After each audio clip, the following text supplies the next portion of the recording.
Hi and welcome to the Homeopathy Health Show. I'm Atiq Bhatti, a fourth generation homeopath with over 20 years of professional experience in this field of healing.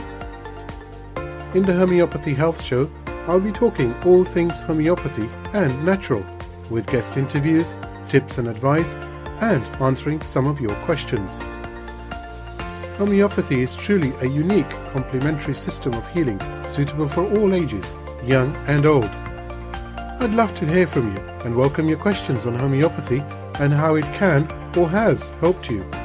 Feel free to email me at health@liketreatslike.co.uk or visit www.liketreatslike.co.uk for more information. Once you're there, take a look at the Knowledge Academy and blog section, where you will find interesting information. Both sections are growing day by day, so always check back. So let's begin today's show on UK Health Radio, the world's #1 talk health radio, real feel-good radio.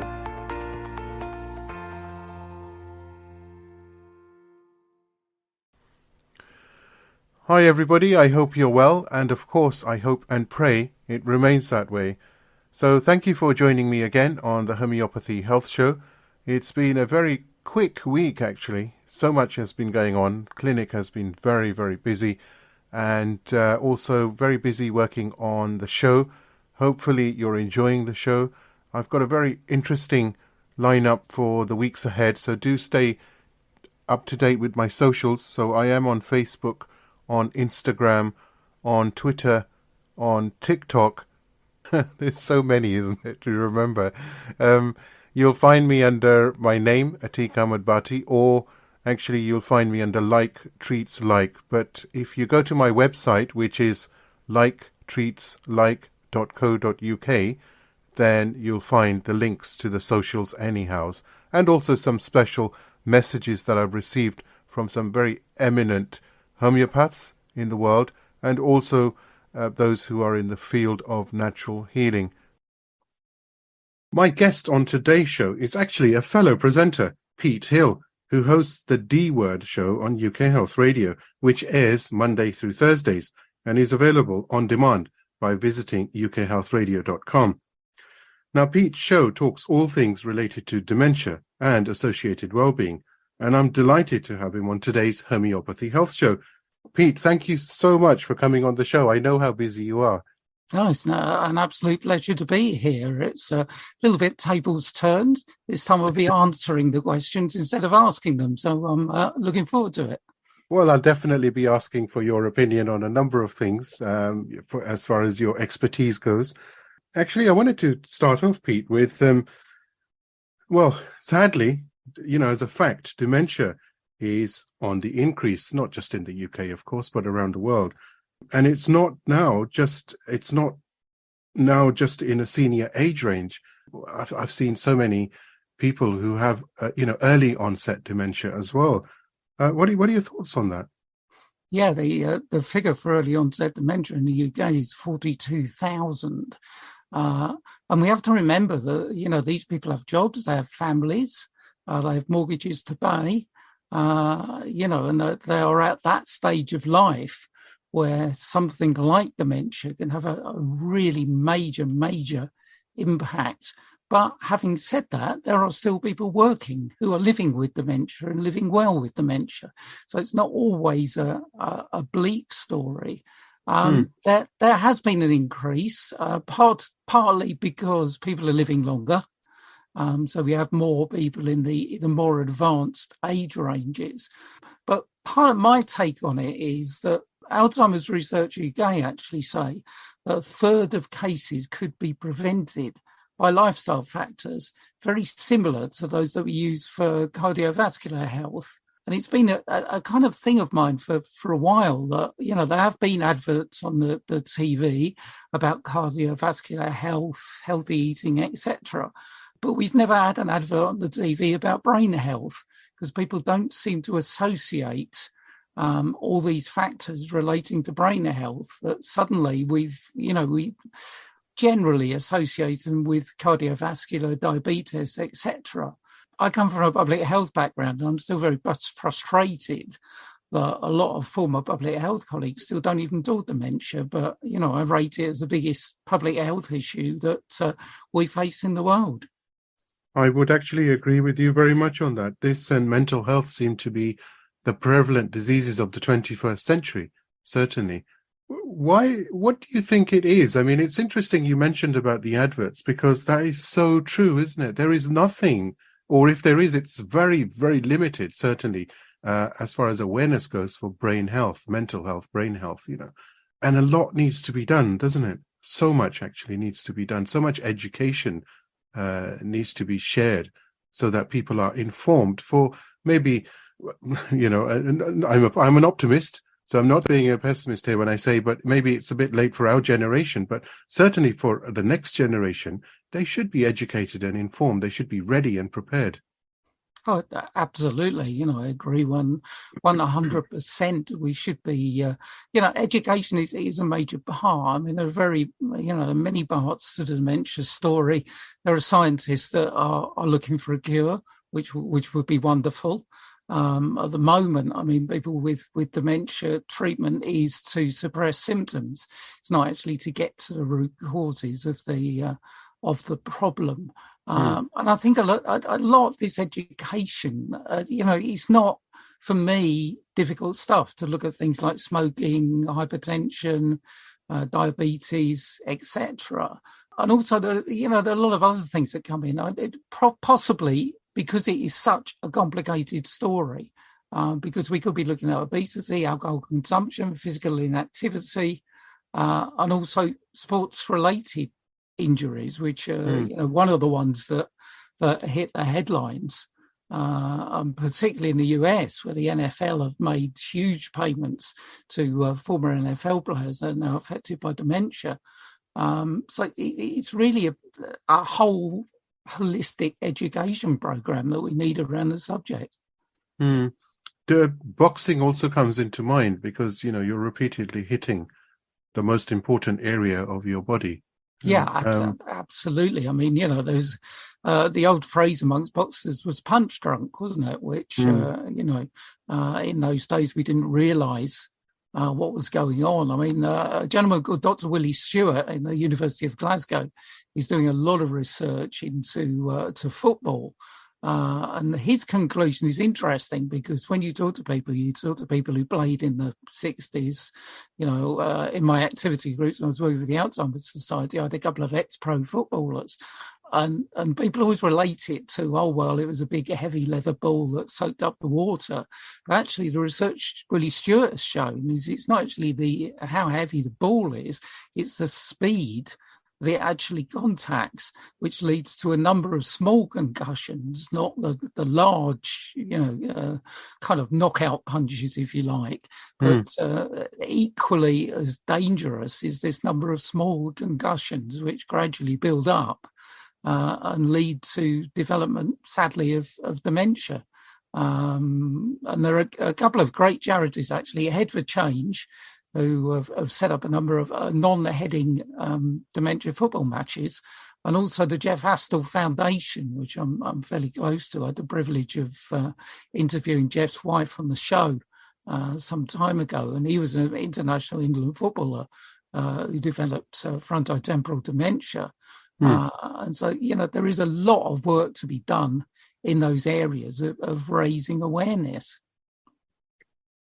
Do you think it should be part of some sort of educational module within schools, not dementia per se, but, mental health and brain health itself, where, sports are prevalent in schools, of course, and that's a good thing. Students, pupils are taught about, nutrition, and they're taught about so many other various subjects. Do you think educationally wise, as far as our system is concerned, we can do more, can't we?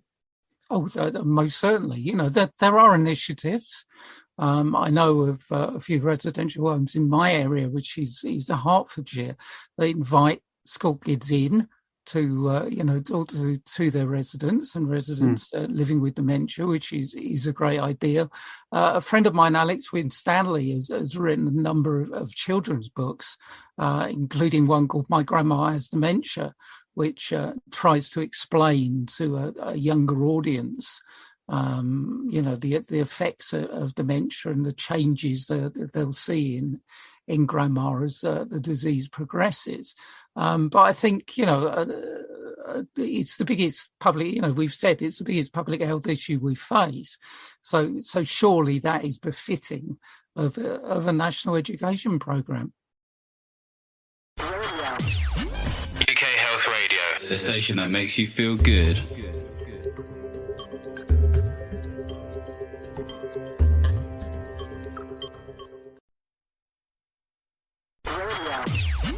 UK Health Radio, the station that makes you feel good.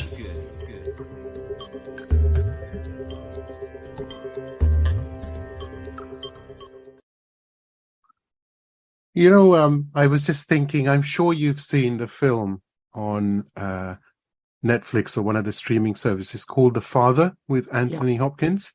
Yep. Watching that film really brings home, does it not, the seriousness of dementia itself. I mean, it's absolutely incredibly acted by Sir Anthony Hopkins. It's a very, very emotional film, but it's not just a film. This is actually happening in millions of homes, certainly around the UK, around the world, where people are seeing this to their, with their parents or their loved ones and having to cope. It really is a very daunting and challenging time, is it not? Oh, absolutely. For, dementia carers everywhere.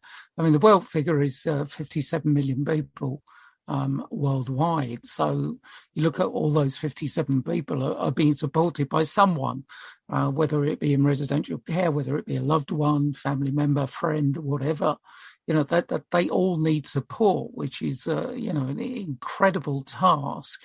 And you're absolutely right. I mean, I learned a lot about the realities of dementia when I was working with the Alzheimer's Society. And I got talking to, people who were carers. They entrusted their loved ones to us for a day.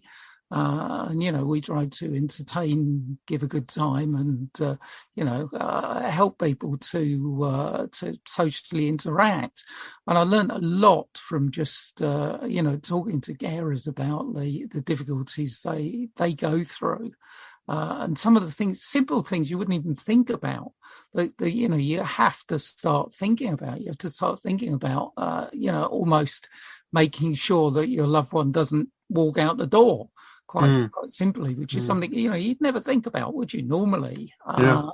And issues of, sadly, it seems that when people get a diagnosis, some of their friends and people that they know do not know how to deal with it, quite simply, and they sadly drop off the radar, and people feel more and more isolated. And I think, when I started working for the Alzheimer's Society, I didn't have much background in dementia at all, but I stood there one day, and it was my second, third day in or whatever, and in the hall next to me were 15 people living with dementia, and I thought, how am I going to deal with this? This is, what am I going to face here? And then suddenly this blinding light came across, just go in there and be yourself. And so I did. We laughed, we joked, we talked about all kinds of things. And suddenly all those people in that room were not Derek with dementia, they were Derek. Well, they weren't Iris with dementia, they were Iris. We became friends. And it's only in those moments that I think more people need to understand that is still a person. Dementia does not define who they are. They are still Derek and they are still Iris. So treat them like they're still Derek and still Iris. And I think that's something that people need education in, that the person is still there. And the most important thing that I found is a friend living dementia said to me, she said, Pete, I really wish people ask me what I can still do, and not what I can't do anymore. it seems to be that thought, once you get a diagnosis, whoops, that's it. Whereas, that's very, very much not the case. I think, I'm very, very interested with what you've just been saying. And I was thinking as you were saying that, sharing your experience there, is that you can read about dementia, you can read about Alzheimer's, you can, read about various diseases in textbooks. But until the physical connection is there and you see it for yourself, that empathy and compassion and that need for help will not be there. It's a very, very different thing to experience something physically, to perceive something in reality, compared to what's written on a page. Leading on from that, what more can be done as far as awareness for dementia and getting perhaps the younger generation to experience firsthand what it's like so that they are educated in real time, so to speak, with real experience? Yeah, I think that's a very important thing, a very good aim. And as you say, unless you've experienced it, it's very difficult. Even for me, I'm a presenter. I present a radio show based on dementia. I've experienced a little bit with my mother-in-law, who was diagnosed with Alzheimer's.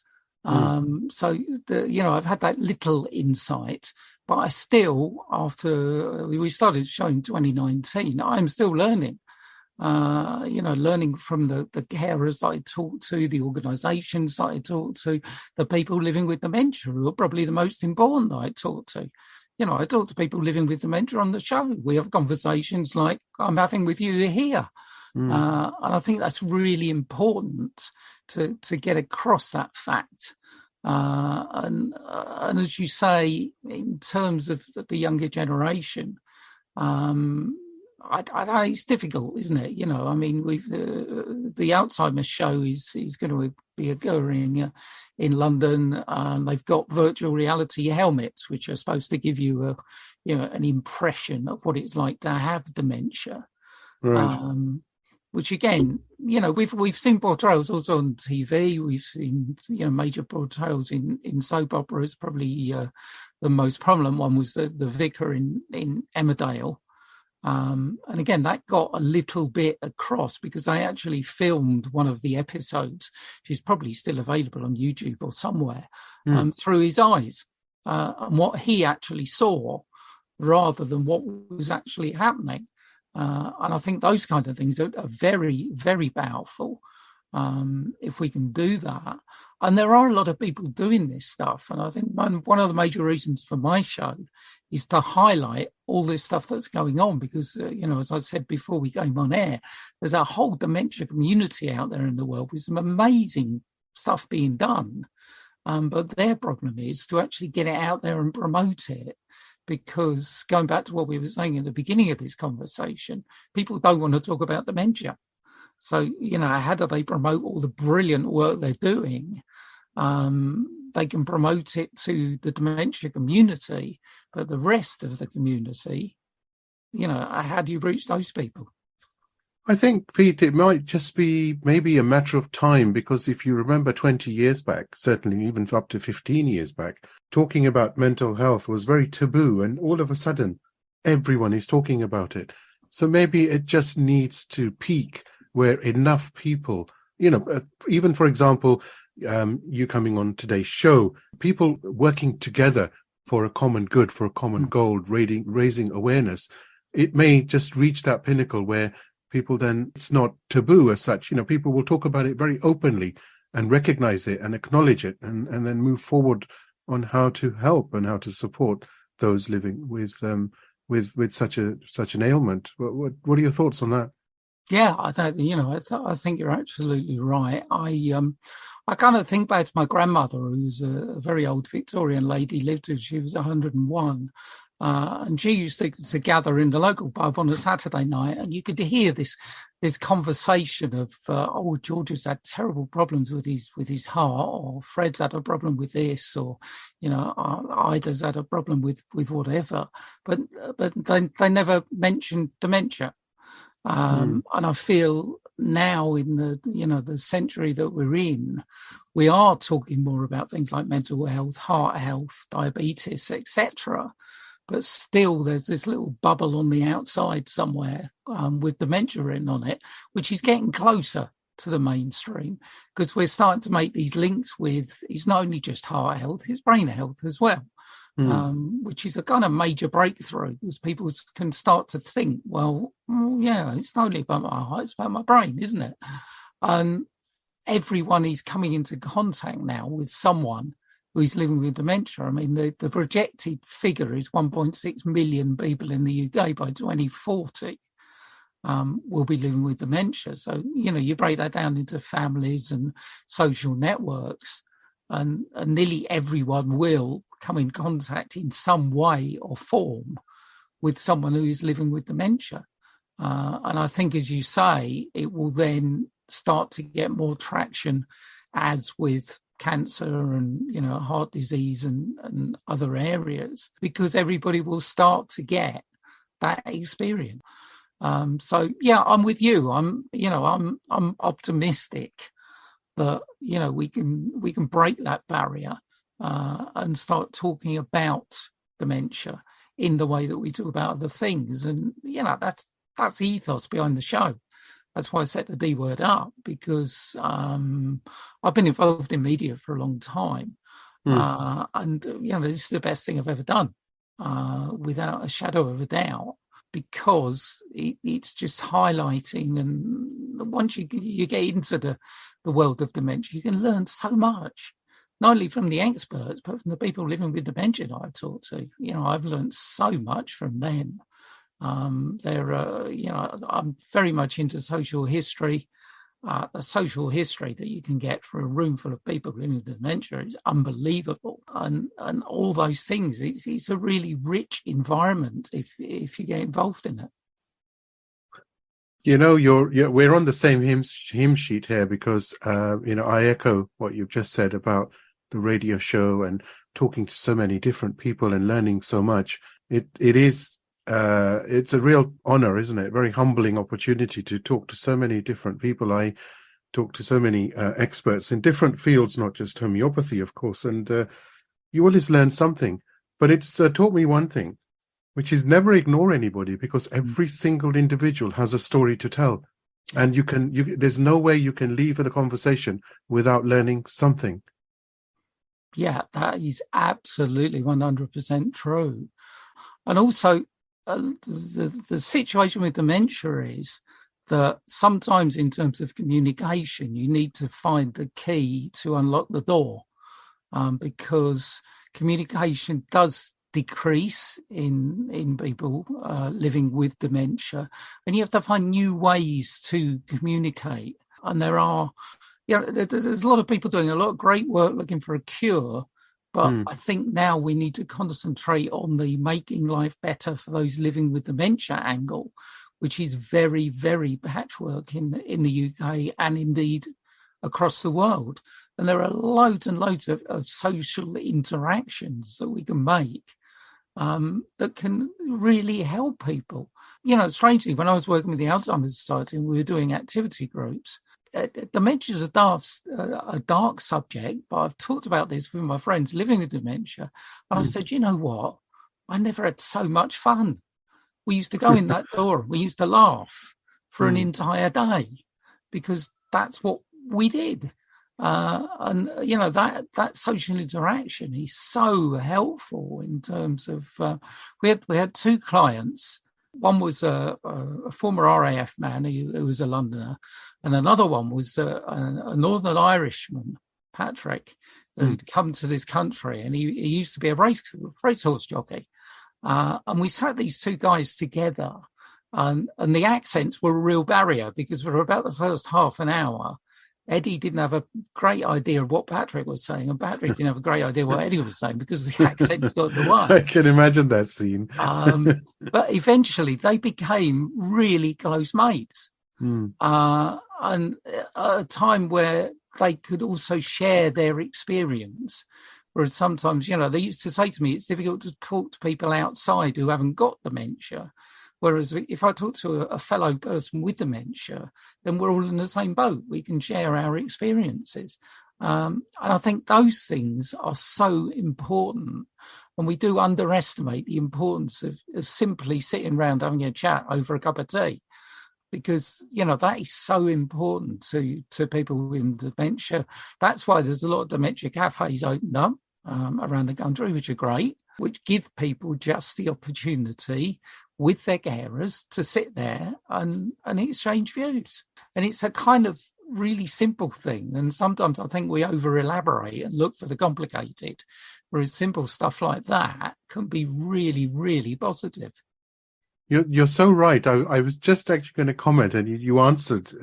You've already answered it. That talking, literally, that is the therapy. Sit down and talk to people, talk to one another, share what you've been through, and I think that is going to help make a big difference in the life, like you've experienced and like you've just shared with everyone. That it does make a big difference. Not only are friendships formed, but also a deeper understanding of the condition. When you understand something and you're willing to understand something and you've acknowledged it, then I hope that naturally the next step would be the compassion and wanting to support and help, isn't it? Yeah, absolutely. I don't know. It's a real strange experience in terms of working in dementia, which is a dark world, but also to have seen so much light shed on it as well. I've been really fortunate. One of my former clients, Dave, who unfortunately passed away a couple of years ago, his wife, Angela, I got to know very well, and she shared her experience of caring for Dave. And after I've been doing the D-Word show for about 6 months, I thought I'll just ask Angela if she wants to get involved. And Angela now does a brilliant job for me, setting up interviews, doing some admin stuff, keeping my diary up to date and everything, and also sharing her experience of what she went through. And I have learned so much just sitting there talking to her, quite simply. And I think everybody can do that. You just need to get through that barrier of dementia. And almost, why the show was called the D Word was we used to work in church halls, which, invariably had a lobby before you went into the kind of main room. And I used to say to carers, the one word we don't mention once we go through that door. And they used to look at me and say, well, what's that? And I used to say the D word, because it doesn't matter to me once I get in there. It's Derek in there, it's Iris in there, it's dementia. We don't even talk about dementia. Probably the last thing we talk about. We talk about, we talk about football, we talk about music, we talk about, other people's interests. And I think it's really important that you get through that barrier. And once you get through that barrier, then suddenly we all learn a lot. It's really great that I've got you on the show. I'm thrilled, like I said at the beginning. Now the D Word, I've just to remind you that the D Word broadcasts Monday, Tuesday, Wednesday, and Thursday on UK Health Radio, and it is available on podcast platforms as well. So if you visit ukhealthradio.com, you'll be able to also download the show and listen on demand. So for all things dementia, please do visit ukhealthradio.com and listen to Pete's show, The D Word. Pete, you're also involved, aren't you, in a number of dementia support initiatives. Perhaps you can share those with us as well. Yeah, generally, I'm involved in a number of charities that do good work. I'm chair of a charity called Carers Stepping Out, where basically we arrange walks in the country with a nice lunch for carers and the people that they are caring for, and just again this social interaction. We all get together, we have a chat over a nice lunch, we go for a nice walk in the environment. There have been so many studies that just to walk in the environment is so beneficial. And something that perhaps we all take for granted a little bit. So I'm involved in that, which is great. A brilliant charity, do a lot of great work. I've also had involvement with people like Brace Alzheimer's, who are down in Bristol, who are very much more tending towards the research side of things. So very supportive of Mark Porch and all the team down there who do a great job. And the other one close to my heart is Dementia Carers Count, which is a charity that my friend Sue set up. And that is really looking at, the carers. Because one thing that gets left out of the story all too often is carers' health, because people don't realise the impact on carers' health of looking after a loved one living with dementia. And these people need care as well. They need time out. Carer burnout is a really big problem. Because people get to the end of the road really and don't know where to go because, they're working so hard. So Dementia Carers Count is very close to my heart because I think it's an area that we really need to get to grips with here because carers are, they're underfunded, they're undervalued. And as I said to you before we came on air, in my mind, they're the forgotten army. Absolutely. I think so much needs to be done. And as we were talking, actually, we shared this, that they are the ones that need to be recognized for their service and the support, the unsung heroes that are working in the background. They are amazing. The carers, the support staff, the loved ones of family members suffering from dementia who are looking after them. They also need help. They also need to talk to somebody. They need support as well. Yeah, absolutely. I always say that the best form of dementia care is teamwork between the person living with dementia and their carer. And when that happens, it makes life a lot easier for both parties. But again, education's involved. My example. My mother-in-law was diagnosed with Alzheimer's, and the result of my mother-in-law being diagnosed with Alzheimer's is me seeing 2 sheets of paper, which basically said diagnosis, written all over them and very little else. And thank you very much. And that was it. And you're thinking, wait a minute. And, obviously I had a bit of knowledge around the subject, so that helped. But throughout the country, I get more stories of that just being said. Nola Suchet, who's a friend of mine as well, came on the show. And she said when her husband was diagnosed, they went in sort of specialist in Harley Street and said, I'm very, very sorry to tell you that your diagnosis is Alzheimer's. Good luck. And that was it. And she walked out. I'm thinking, well, what do I do now? Where do I go? And I think that's a big area we need to get to grips with.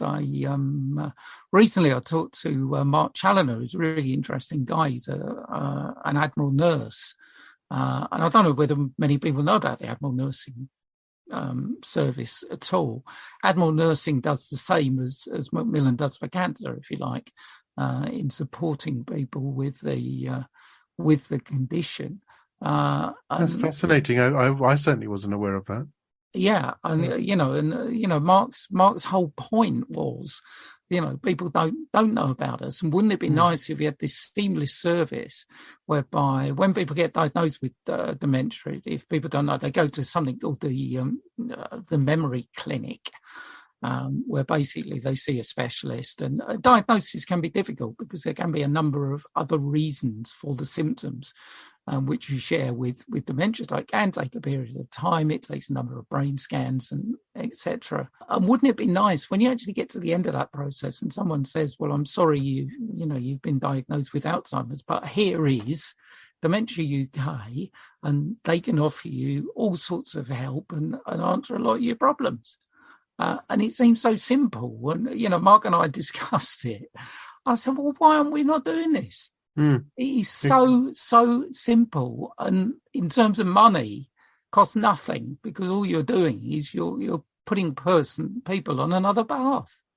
So it's a loss to me why that does not happen, because that would solve the problem that I had of thinking, okay, great, I'll go onto this website. Oh yeah, loads of information. I'll contact these people. Brilliant. I think that is certainly the way forward. I mean, even now we find with certain practices as such, it's always like if one consultant perhaps says, "Oh, you have such and such, and this is it."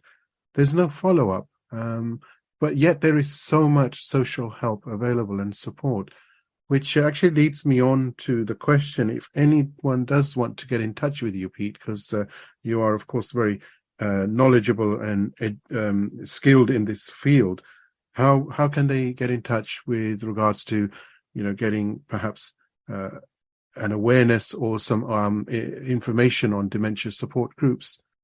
Yeah, absolutely. Or people that want to tell their story. I'm always open to people coming on the show that want to tell their story. I mean, we're on social media, Twitter, which is at Radio TDW.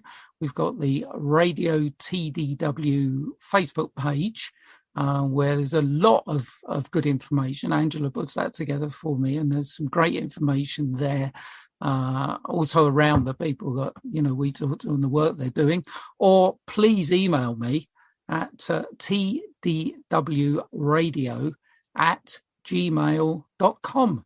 I'd love to hear from people, start up a chat, and it's it's a lot of people are doing that now. When I first started the show, it was quite interesting.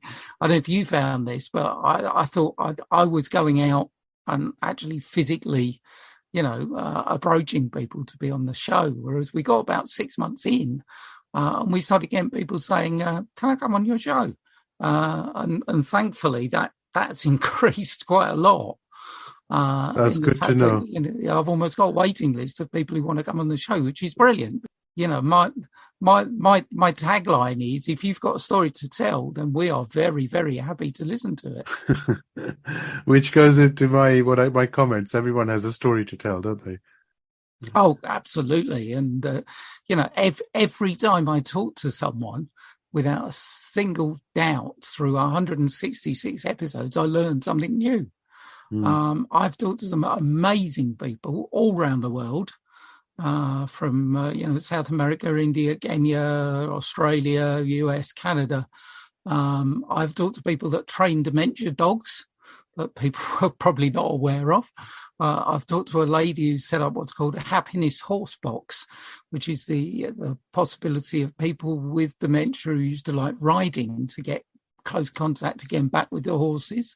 There's so much going on. I talked to Dr. Marvin Berman recently about light therapy, which is a really exciting thing that he's been developing, that access to certain wavelengths of light seem to have a very positive effect on people living with dementia. So, everybody you turn to and everybody I talk to, I learned something new. Pete, it's been an absolute pleasure to have you come on the show. And this is not your one and only. I'm looking forward to you joining us again, perhaps in a few months, so that we can carry on this subject, which I think we can do a great deal of justice needs to be done to it to raise awareness. So I'd love to help you with that, and we can do that together, Yeah, that's absolutely brilliant, Atiq. It's been great being on the show. Thank you so much for inviting me. I've really enjoyed chatting to you, because I think, we are on the same page in so many things. Absolutely. And it's all about, at the end of the day, it's all about helping one another, isn't it? And with dementia, that is what it is. Help, support, compassion. And I think we can make a big difference as individuals, with those who have loved ones suffering from dementia, to those who are in the support network and the carers. What we need to do now is join it together. That is the big challenge. I think you're going to be very successful with what you're doing, and you already are. And it's been a pleasure again to have you on the show. And I look forward to speaking to you very, very soon indeed. Thank you, Pete. No, thank you. It's been great. And that was Pete Hill, my special guest for today, talking all things dementia. A very a very pertinent subject indeed, and also a very emotional subject, to be honest with you. I know so many people who are going through difficult times because of a diagnosis of dementia, and it's just nice, to be able to talk about it and to be able to share the experiences. But also, more importantly, it's people like Pete Hill who actually are helping to make a very, very big difference by raising the voice of dementia, especially on radio. And, I commend him, we all commend him, and may he continue to raise the profile and the voice of dementia, and may that also help as far as the mechanisms are concerned for helping those who may be suffering from this ailment, or for those who are actually involved in looking after somebody who has this condition. Now, homeopathy is an amazing dynamic system of healing, and that can help support those suffering with dementia. In fact, a Canadian homeopath, Louis Klein, has written the first of 2 volumes of a book called Homeopathy and Dementia, Fish Remedies, which covers this subject in great detail. And Louis goes through some of the chief fish remedies within homeopathy and how they are applicable to help treat those suffering from dementia. Now, as far as dementia is concerned and a diagnosis, it is recommended, I highly recommend, that you seek the help of a professional registered homeopath so that the full case may be discussed and the appropriate remedy or remedies may be prescribed. It would not be sensible just to give names of remedies, because I think this is an ailment, a disease, a condition that requires proper consultation with a homeopath. UK Health Radio, the station that makes you feel good.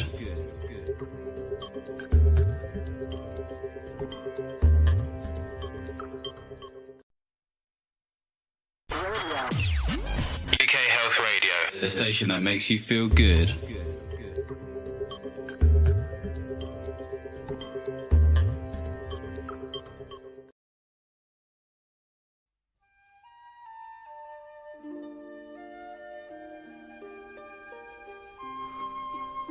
And now it's time for reflection with poems of healing.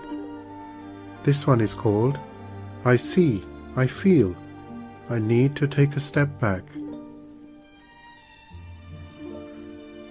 I see, I feel, I need to take a step back from this elusive shrine, step back from this life of mine. It's been evasive, misleading, hurtful, and a mime. I see, I feel, I need to take a step back from time. Feelings and emotions are but sublime, subjective and evasive, covered with grime. I recoil in despair as I struggle to hold those moments coated in sluggish slime. I see, I feel, I need to take a step back from time.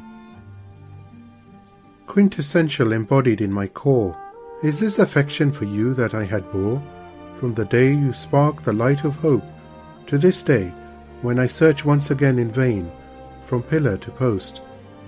I see, I feel, I need to take a step back from time. Charade me no more, don't try to beguile me with your fallacious lore. Leave me be with your lies, the lucid memory of pretentious smiles. My heart feels contrived, slighted by your discreetly hidden slithering spite. I ached, I hurt, a lot, until courage picked pace and said no more. I see, I feel, I need to take a step back from time.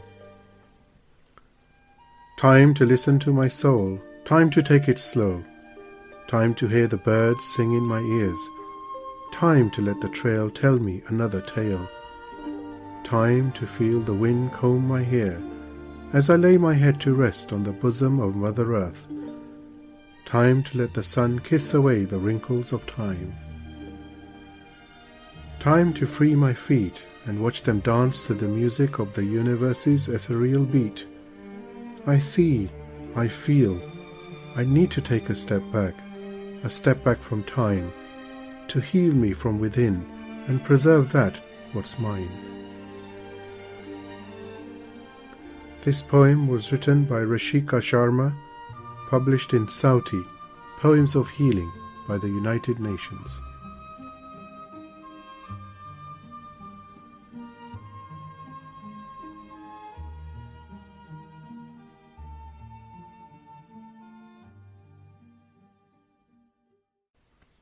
So that brings us to the end of this week's Homeopathy Health Show. I do hope you have found it informative, educational, and inspiring as well. Now, coming up next week, I'll be talking to Camilla Scher. Now, Camilla is the president of the Finnish Society of Homeopaths. She is also a fellow of the Society of Homeopaths in the UK. And she has worked alongside her husband, Jeremy Scher, at the Dynamist School of Advanced Homeopathic Studies. Now, very importantly, Camilla and Jeremy are both co-founders for the NGO called Homeopathy for Health in Africa, and she'll be talking to me via Tanzania next week on the show about her journey into homeopathy, her work at the Dynamist School, and of course, the incredible work that she is doing as far as homeopathy is concerned in Tanzania, where she is serving over 12,000 patients using homeopathy to improve their quality of life and, of course, to help them in their journey of healing. Camilla will also be sharing some insights as far as agro-homeopathy is concerned, which is homeopathy for plants, and this is going to be a very interesting talk indeed. I'm very much looking forward to it as well. Now, Camilla has very kindly recorded 2 video messages. One has already gone out on my social media channels, and the second one will follow very soon.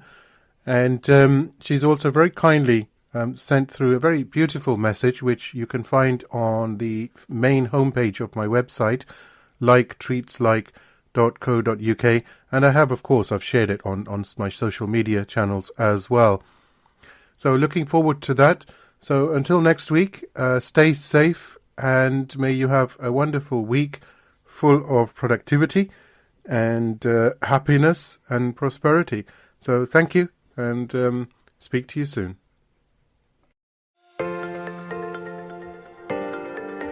I do hope you've enjoyed the Homeopathy Health Show here on UK Health Radio, the world's #1 talk health radio. Tune in next time for more things homeopathy, interviews, and segments on the healing possibilities that homeopathy can bring you. And don't forget to visit UK Health Radio online at www.ukhealthradio.com to see the many other amazing shows available to listen live and on demand. Or why not download the app from the iOS and Android stores. Until next time, stay safe and take care.